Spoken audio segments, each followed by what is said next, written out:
Today we continue with our class Shabbos Home, and this session and all that we're going to cover today also should be dedicated to the Ilun Neshama, LevLeib ben Zion, also Alechadol Rifah Shlema, our dear Rabbi Yaron Ruven Shlita. His name is Yaron ben Doris, also Yemim Rasi Rachel Bas Brandel, Ariel Vora Basana, and David Shlomo ben Sandra, and Tzlacha Rabba to Giberes Hana Bas Avraham Avinu and the whole family. Today we continue with our class Shabbos Home, and we're in chapter number 31. And our topic is temporary oil. So we're in section, I think, practical applications. Right, it's section 4, practical applications. So next one is, right, we discussed it before a little, returning a drawer to its position. So it's not so simple. So a person would say, like, oh, what is the problem? The drawer is supposed to be there, and it came out, so I'm going to put it back, right? What was the problem? I mean, today is simple, right? Today they have this mechanism. It's not so simple to take the drawer out. But in olden days, it was like, you just pull it a little harder and it's out. So, until they came up with a special locks. Okay, so let's see. In certain cases, replacing the drawer on Shabbos can violate the prohibition against maintaining oil. Oil is a tent. Okay. So again, oil is what? Is a roof. Then you have a free space, tefach, right? Free space, and you have walls. That's oil. Okay. This can occur with a drawer that is suspended beneath the table. Right, as we explained. If the drawer is removed and then returned to its place on Shabbos, one is in effect creating walls beneath the roof. Creating walls beneath the roof, right? For the sides of the drawer, like the walls, right? Like the walls, when they are moved to a new place, exactly. It is as if they've been newly created on Shabbos. The tabletop is a roof. Thus, by replacing the drawer, one has created the roof with 4 walls on Shabbos. Of course, the prohibition only if there is a tefach space between the tabletop and the bottom of the drawer. Otherwise, the tabletop is not regarded as a roof. Also, the sides of the drawer must reach within the tefach to the ground.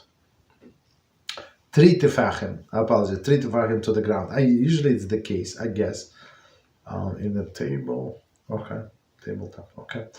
But let's see. Otherwise, they are not regarded as walls. In case of the dresser, returning the drawer would not violate the prohibition of oil, for the dresser has the sides that remain in place even when the drawer is removed. If these sides are regarded as walls, so these sides are regarded as the walls of the oil, right? Since the oil is already has walls, before the drawer is returned, the act of returning is creating nothing that was not there before. Therefore, it is permitted. Okay, that's it.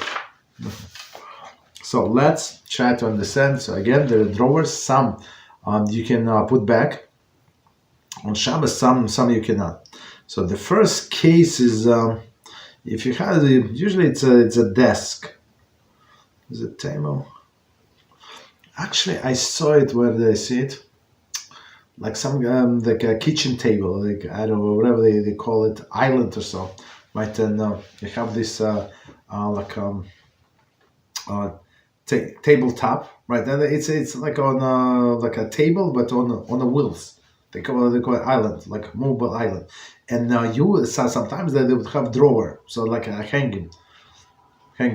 So meaning what? So on the both sides it's empty space. Or you have desk, like a desk, and you have there like open from all of the sides, but under the tabletop you have 1 drawer or 2 drawers, doesn't matter.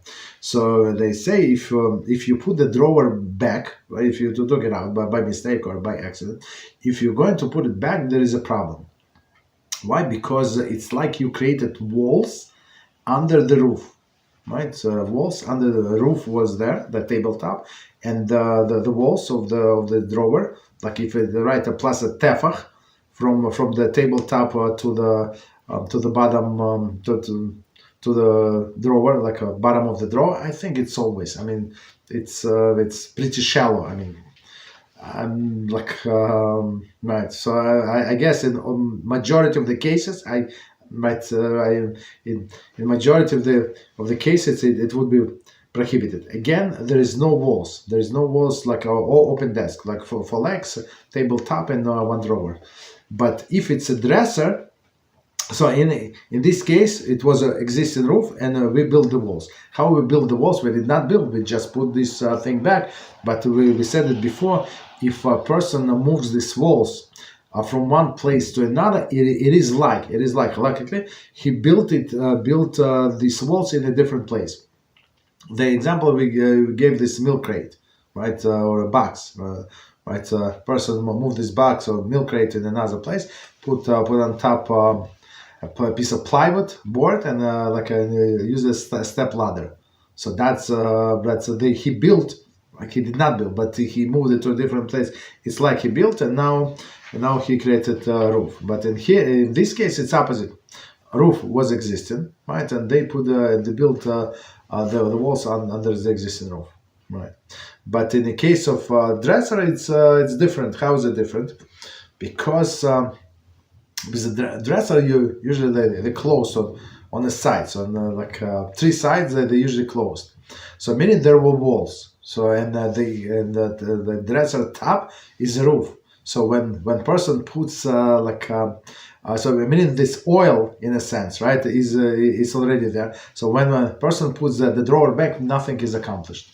So that's why, right, if it's a dresser meaning a dresser or like some other thing, what is the other, nightstand or something, right? If it has three walls, or right, even two walls, three walls, right? There is no problem to return the drawer. If it's a table with no walls, right, no walls, and this drawer is suspended under the desk, it would be forbidden. Okay.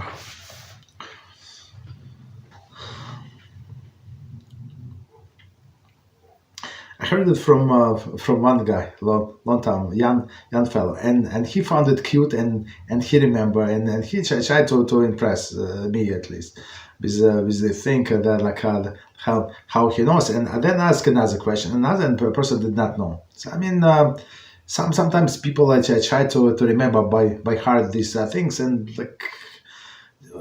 don't try to impress him.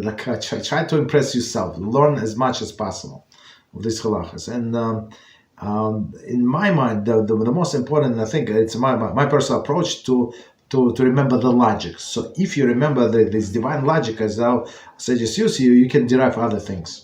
Right, even in my job, so many things, many formulas, many I did not remember, but I remember logic how to derive it. Some people laugh at me, but that's for me worked very good. Okay. So again, right, for oil you need oil meaning tent. You need the roof and the walls. Okay. Okay. So now we go in the next example, covering open box. So even though we had it in a previous discussion, but here he just put everything in one place. Okay, a person brings an open box from one place to another and covers it with a board to create a seat. Right, he has violated the prohibition, making temporary oil. Right. By placing the box in a new location, he has created walls. By covering with the board, he has created roof. So, I mean, very, very straightforward, simple. But again, unless a person learns it what? I'm Michal Shabbos, what? You think I driving on Shabbos? I use technology? No, I don't use, everything it was cooked before. We have a hot plate, what are you talking about, right? But you just violated Shabbos, right? You move the box or something, similar to the box. and you put this board on top. Right, that's it. That's the problem. So again, if a person brings an open box from one place to another, again, moving one place to another, it's like he built in another place. In which, right, encountering with the board, create a seat, or maybe before we have the step stool, right? He has violated the prohibition making temporary oil. By placing the box in a new location, he created walls. By covering it with a board, he has created a roof. Right. One can avoid the problem by first setting up the roof, right, and then setting up the walls. Okay. As we said with a mosquito net, right, walls. One does this by holding the board in place and slipping the box beneath it. Alternatively, one can turn the box upside down and place the board onto the closed bottom of the box. Since there is no tefach of empty space between the board and the bottom of the box, this does not violate the prohibition of oil. So oil is Ohel, not oil, but oil. Okay. So let's see. So how to avoid it? In the practical case again. So do it in opposite order. So meaning first a person had a roof, right? This board, right, and then slip this box under that, right? So meaning right, the normal way of creating oil, building oil, you build the walls and then you put roof, right? But in this case. In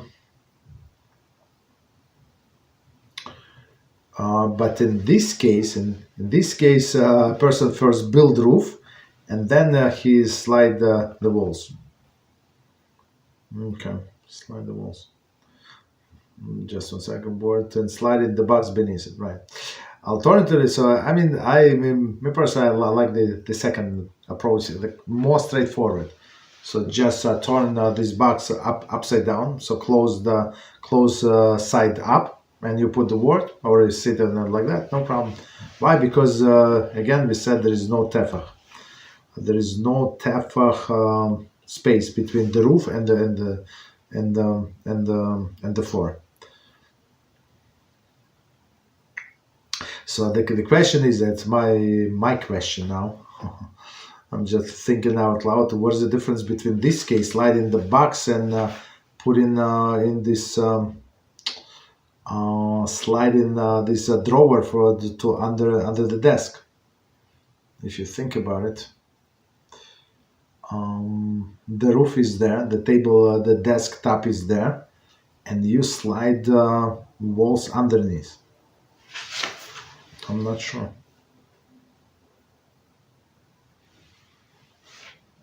The side of the drawer like the walls, and they are moved to a new place. But same in our case. It is as if they be newly erected on Shabbos. Okay. The tabletop is the roof. Thus, by replacing the drawer, one has created the roof with the walls on Shabbos. So I think it's a good question. So I'm asking myself a question, and the answer is I'm not sure. I'm not sure how this. Of course, that's a classic example. Everybody knows this example. But what is the difference between this example and the box? Requires more study, because if you think about it, it's exactly the same scenario. The roof was there, and the walls. So you recreate somewhere. You slide the walls under the roof. Okay, I'm not sure. And for sure there is a tefach space between the tabletop and what is it and this. Okay, and same is there. Same is there. You have a box and you cover it with a piece of board. For sure you have tefach. So why there is allowed and here is not? I'm not sure. Okay, so we need to look into BeEzrat, BeEzrat, HaShem. Okay, so next one is awnings, right? A collapsible awning that attached to the building, for example, awning over the porch, may be opened and closed on Shabbos, even though it is used to protect people from the sun or rain. So, where we live in our neighborhood, it used to be like, I don't know, 30 years, 40 years ago was very, very popular. Right? Now you almost don't see them. Right? You don't see. So everybody do the stationary awnings. For non-Jews, there is no problem. Or even with the Jews, if they have a backyard or something, when they're going to put Sukkah, the problem is the Sukkah. But if they do have the only places available on the porch, right? So this permanent awnings is not going to work out. So this temporary awning, it's actually the best, right? It's actually the best, right? And to cover the Sukkah for sure, that's the best. Okay. So again, this collapsible one is like a mechanical one, right? That is attached to the building, right? So there are no walls basically. Walls, right? So awning of the porch may be open and closed on Shabbos, even though it is used to protect people from sun and rain. So because it's a regular work of this thing. So again, it's attached to the wall. Okay. So next one, baby carriage hoods. Right. It is forbidden to attach an unfolded hood to the top of the baby carriage on Shabbos. The hood is made to protect the baby from elements. Therefore, attaching it violates the prohibition of making temporary oil. And in the hood, I think they have this walls, in a sense. Right, temporary oil. What if hoods are already attached and one wishes merely to unfold it?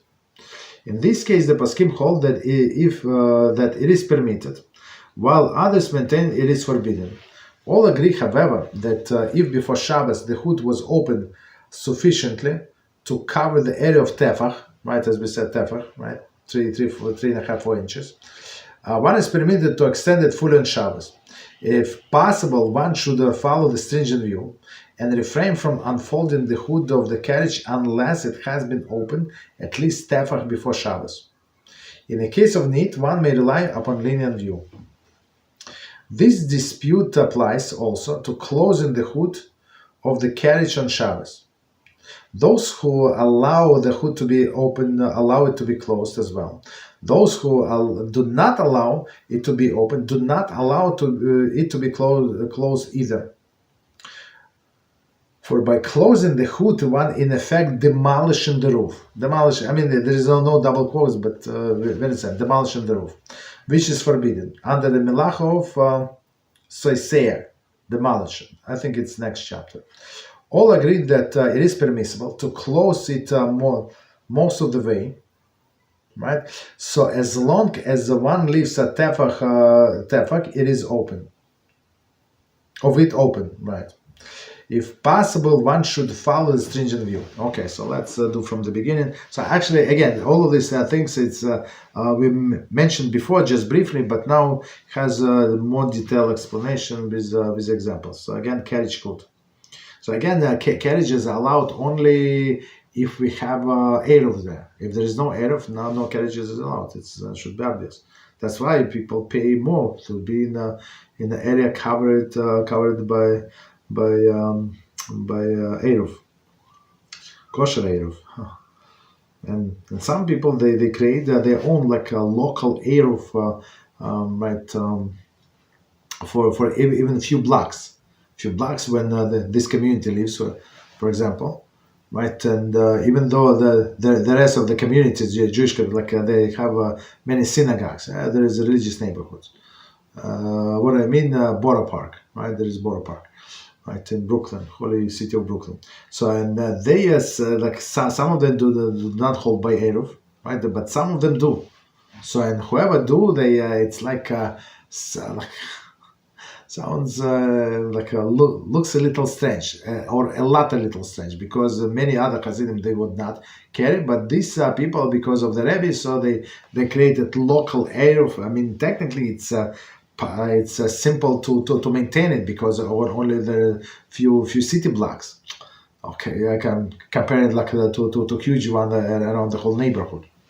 So okay. So that's what they do. So they would use carriages, baby carriages. Okay. So again, but if there is no eruv, nobody agreed. Nobody allows to use the carriages. It is forbidden to attach the unfolded hood. Forbidden, right? To the top of the baby carriage on Shabbos, right? Because it's like you're installing that. The hood is made to protect the baby from the elements. Therefore, attach and violate the prohibition, making temporary oil on Shabbos. Oh, right there, maybe temporary oil. Okay.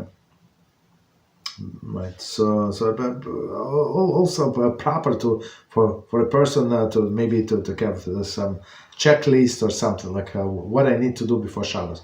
So for example, some people come to visit somebody. They have come to visit their parents, and they with the babies, and they stay there. So okay, it should be in your list. You took your baby carriage from the trunk of your car. So open it right away. Open one tap. Leave it like that.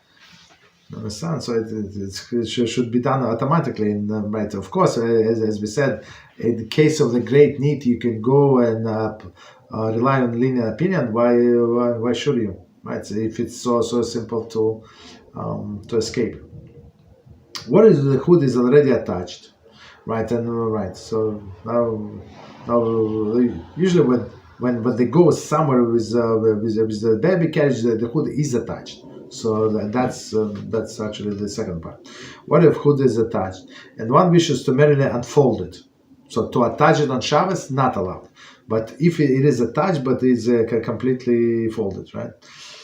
In this case, some poskim say that it is permitted, and the other maintains it is forbidden. Okay. So, but all agree, however, if before Shabbos the hood was open sufficiently to cover one tefach area, one is permitted to extend it fully on Shabbos. So same as we said about Sukkah, right? The tarpaulin of the Sukkah, this plastic, right? We said this tefach showed that it is a tefach something sufficient. Tefach by tefach, right? Square is sufficient, as a sufficient space. So meaning, what I do, I just continue doing whatever I start before Shabbos. So it's not new activity; it's just continuation of something that I start before Shabbos. So that's why all of the sides agree that if you extend it by tefach, no problem. One is permitted to extend it fully on Shabbos. On Shabbos, if possible, one should follow the stringent view and to refrain from unholding the hood of a carriage unless it has been opened at least tefach before Shabbos. So that's what we want, right? So again, we want to follow preferably a stricter opinion and just open our tefach before Shabbos, and that's it. But in case of the need, right, we always can rely upon linear view. What did I rely on this Shabbos? Trying to remember. I meant to say it in class, but I don't forget. I mean, it's not the linear view, but some other things that when we learn it, it's so far removed. What is the connection between me and this thing? But it's actually I found very practical this Shabbos. I'm trying to remember, but I cannot. What was it? The dispute applies also to closing the hood of the carriage on Shabbos. Those who allow the hood to be open, allow it to be closed as well. Those who do not allow it to be open, do not allow it to be closed either. Right? For by closing the hood, one is in effect demolishing the roof. Right? So, of course, not demolishing it, right? But as we're going to to learn. I think, as I said in the next chapter, when you like taking something apart, it's like you demolishing. And the same as we learn about building. It's not like you build like bricks and cement, but when you like put the components together, right? We said depends. Like something big, something small should be tight or even loosely not allowed. So it's considered to be building. So same is here, demolition. So meaning it was a roof and now it's not. So meaning that it was demolished. Okay. All agree that it's permissible to close the most of the way, right? Most of the way. So as long as one leaves the tefach of open. That's it.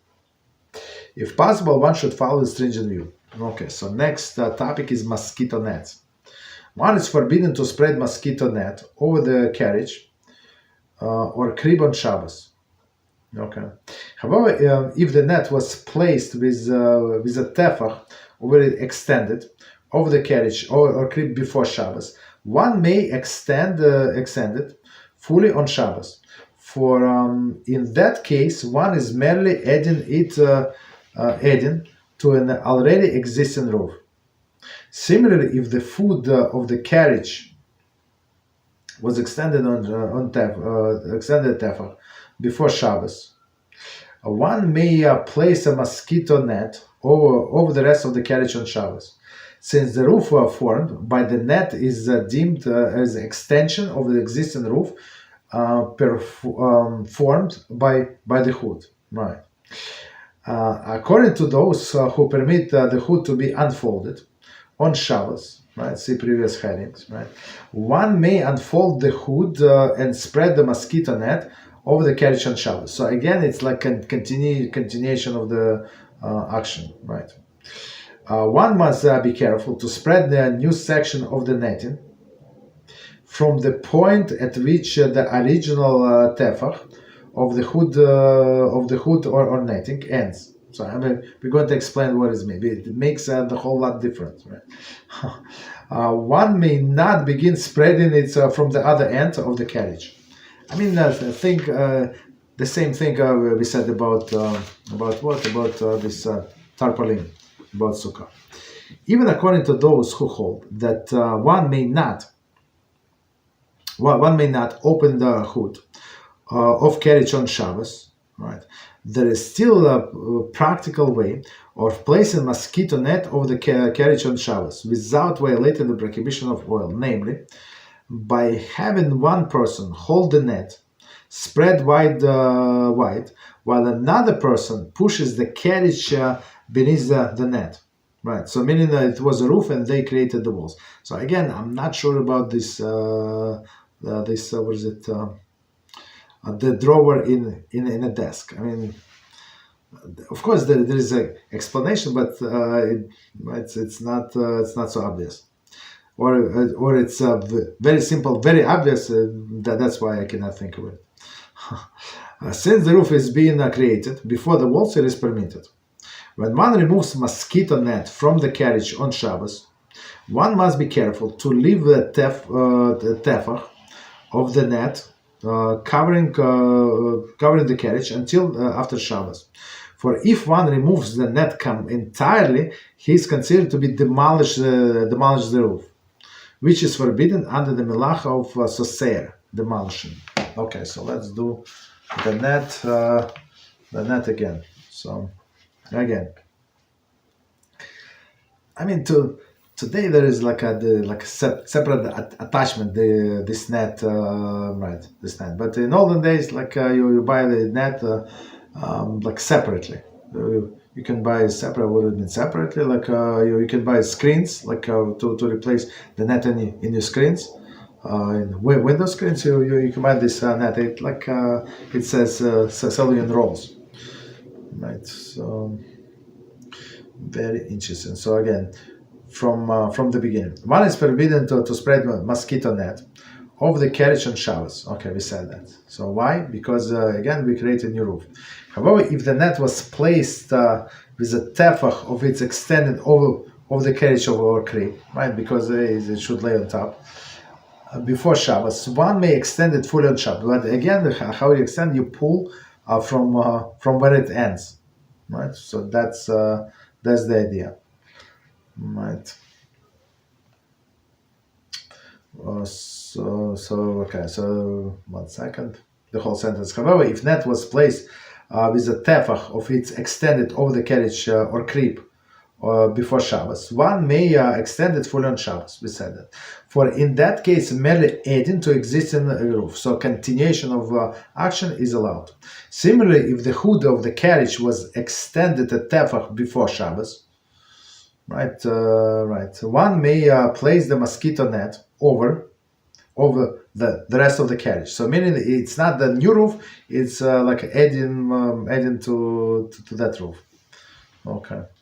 Catch and Shabbat. Since the roof formed by the net is deemed the extension of the existing roof formed by the hood, so you can pull the hood, make the roof bigger, or you can move the net that is on top of the hood and make this roof like larger this way. Doesn't matter. Okay, that's what it means. So it's like this net is extension of existing roof. According to those who permit the hood to be unfolded on Shabbos, one may unfold the hood and spread the mosquito net over the carriage on Shabbos, like a simple, straightforward way. One must be careful to spread the new new section of the net from the point at which the original tefach of the hood or netting ends. So meaning you just pull. You just pull. Don't start from another end. One may not begin spreading from the other end of the side. So because it would not be considered like extension.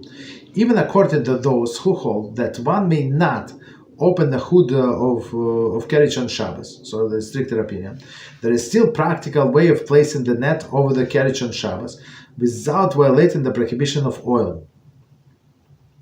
Namely, by having one person hold the net spread wide, right, and the other pushes the wall like carriage under this net. Okay, so so meaning that we built in a different sequence. Same as when somebody had the board, right, and then they put they push the box under this board. So meaning first it was a roof, and then they created walls. Okay, in a different place. When one removes the mosquito net from carriage on Shabbos, so also we're not allowed to build, and we're not allowed to demolish. So oil is a talada of building, right? Just to remind. I mean, we've been learning this topic for 3 or 4 classes now, so don't forget how it's all started. Okay, so continue. For if one removes it net entirely, it's considered to have demolished a roof, which is forbidden melacha of soseir, demolition. Next one, so the most famous one, and the answer I found in Hilchas Shabbos ki Hilchata on this. According to many authorities, one who opens a rain umbrella on Shabbos has not violated melacha of oil, for he has simply unfolded previously an assembled roof. Since these items were built this way, right, on folded chairs or folded table, right, so there is no problem. There is no problem. So they just unfold umbrella. What melacha they did, nothing, right? So you say it's a roof. Right, if you say it's a roof, it would be forbidden to open a chair as well, right? A folding chair, because it's also a roof. A folding table, it's also a roof, right? But there are no walls. That's the thing. Okay. So technically, like a person opens umbrella, rain umbrella, there is no problem. This like a backyard, whatever, porch umbrella, whatever it's called, umbrella, right? That's a different. We said there is no problem. But this rain umbrella is a problem. Nevertheless, it is forbidden to open umbrella on Shabbos for the other reasons. And they say, see Hebrew note, but he does not explain. But let's see. However, this does not apply to umbrella attached to the baby carriage. Right. According to some poskim, this type of umbrella has the same law as a carriage code. Okay, so from the beginning. So umbrella, rain umbrella, we don't carry. Rain umbrella, even if you have what is it, Eruv, we're not allowed to carry. Why? Because Hilchas Shabbos ki Hilchata. So he said what? He said one gadol. He did not name him, but one gadol said no umbrellas, and we followed his opinion. Even though that technically, based on what we learned, there is no problem whatsoever with umbrella. And plus, if it's right, so it's not a problem. Okay, but we don't do it. But this other umbrella attached to the baby carriage, in this case, there is no problem. Okay. So, right, according to some poskim, this type of umbrella has the same law as a carriage code. Okay, continue. And the next one, unfolding cribs, playpens, and carriages. Right.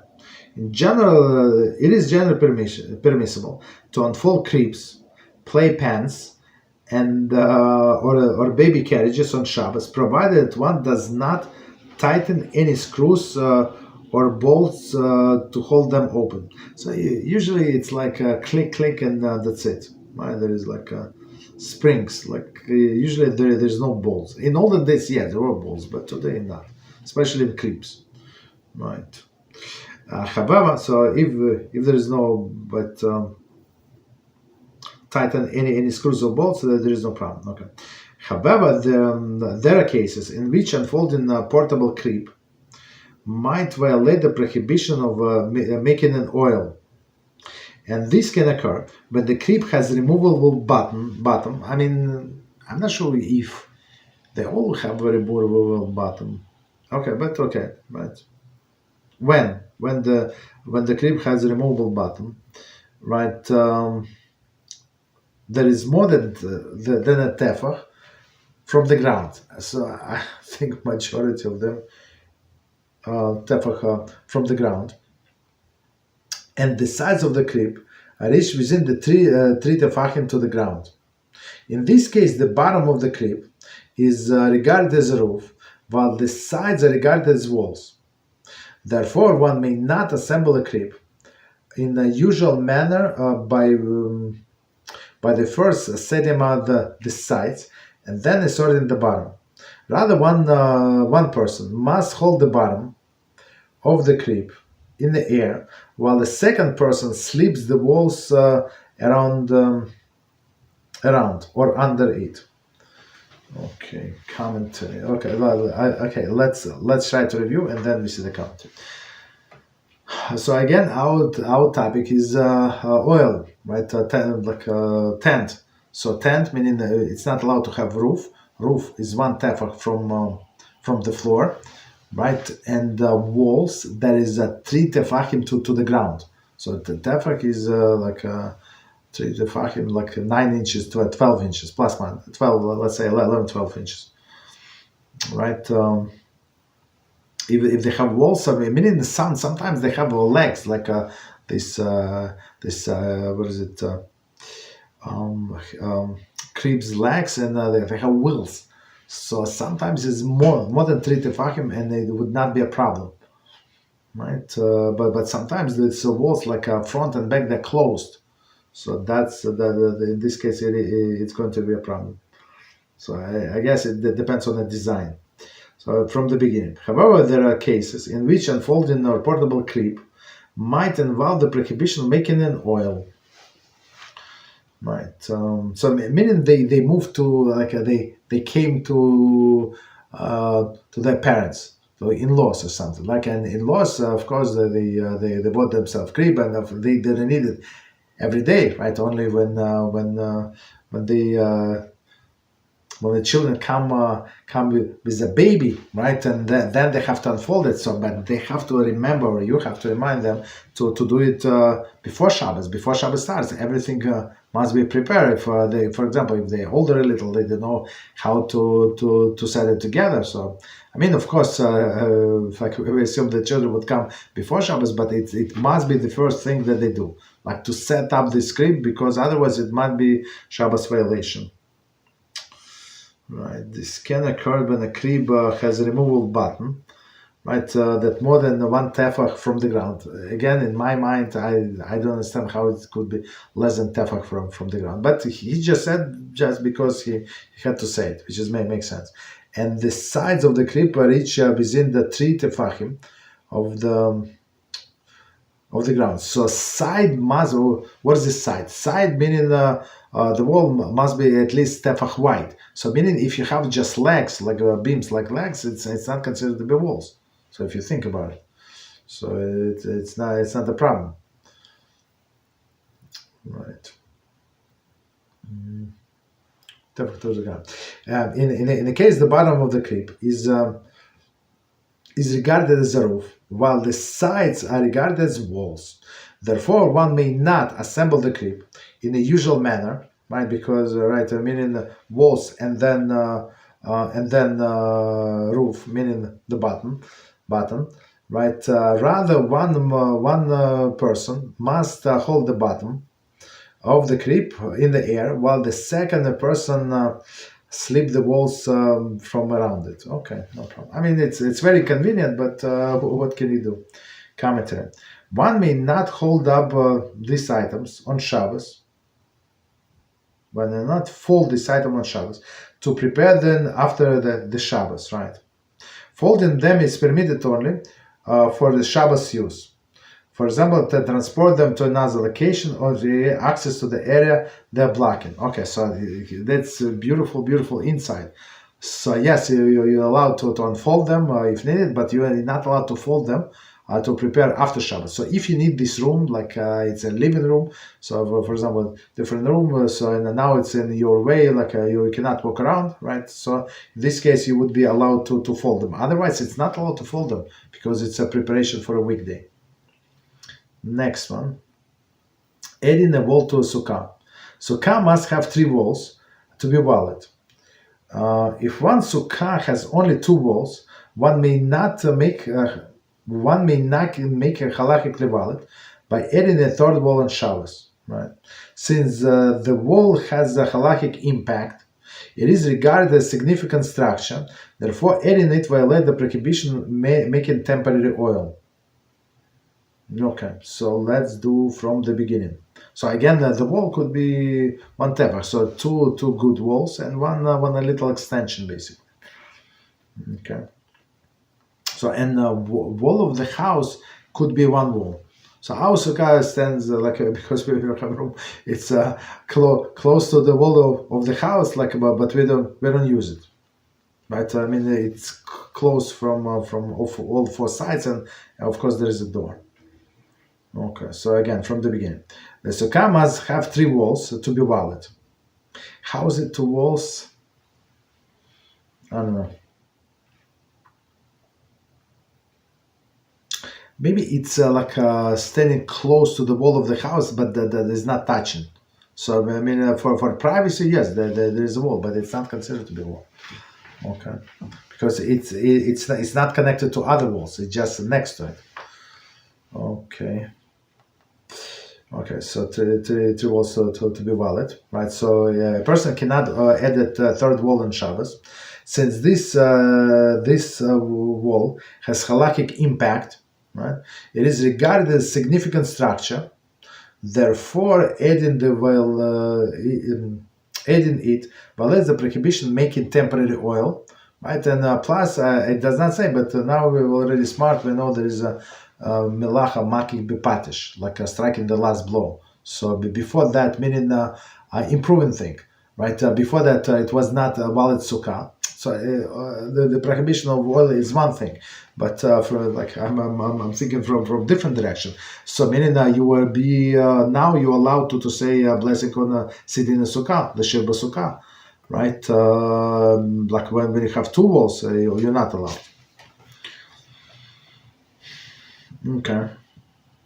And the last one, so we are into finishing the chapters today, Baruch Hashem. Next one, last one, creating private domain. Carrying outdoors on Shabbos is permitted only in Rishus Hayachid, the private domain, right? Which in the area enclosed in halachically valid partition.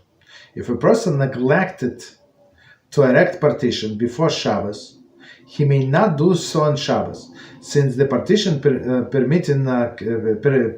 permitted carrying, it is deemed as a significant structure. Therefore, it violates the prohibition of oil. So, and just to remind, what is the connection? We're talking about tent, and now we're talking about one wall. What is the connection? Just to remind us, from melacha of oil, like the temporary oil, we've also derived the melacha of the walls, right? That's how you start building, from the walls.